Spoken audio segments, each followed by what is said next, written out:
given that there's an ever bigger divergence between China and the quote-unquote West, what's really the point of investing time and energy into understanding China's worldview? So obviously we have to concern ourselves with China. There's a competition going on, but does it really make sense to invest time into understanding how the Chinese leadership thinks instead of investing time into building out our own capacities, our own capabilities? It seems that's what China does. So what is the merit of trying to understand deeply the way you do how China thinks?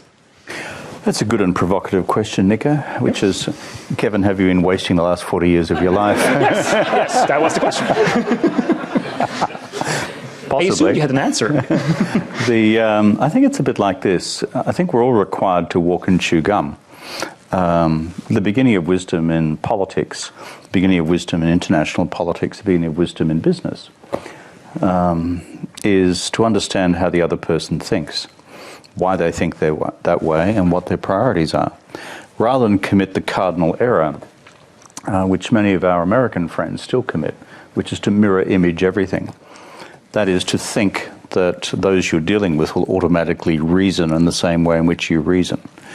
So if you want to, for me to answer the question, why bother seeking to understand the Standing Committee of the Politburo, the Chinese Communist Party, China's political economy, Xi Jinping's worldview, it's because we need to constantly challenge ourselves as to how does the world look through the Beijing Politburo lens, and it does not necessarily accord with what we would assume about ourselves in a similar position.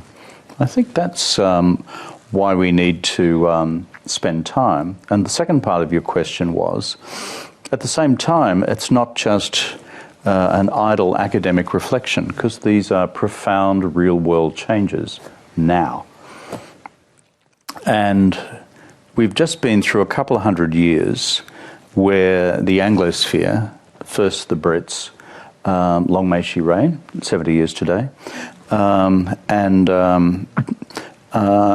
then the Americans, sometime probably in the 30s, have effectively been the central powers underpinning the international system, probably since the Napoleonic Wars.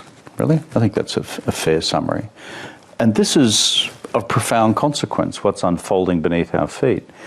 If China does become the largest economy in the world, and we can come back to that question soon, given the challenges to the growth model which we've just discussed, if it does still become the largest economy in the world, it'll be the first time since George III was on the throne of England that a non-Western, non-English speaking, non-democratic country will be the largest economy in the world.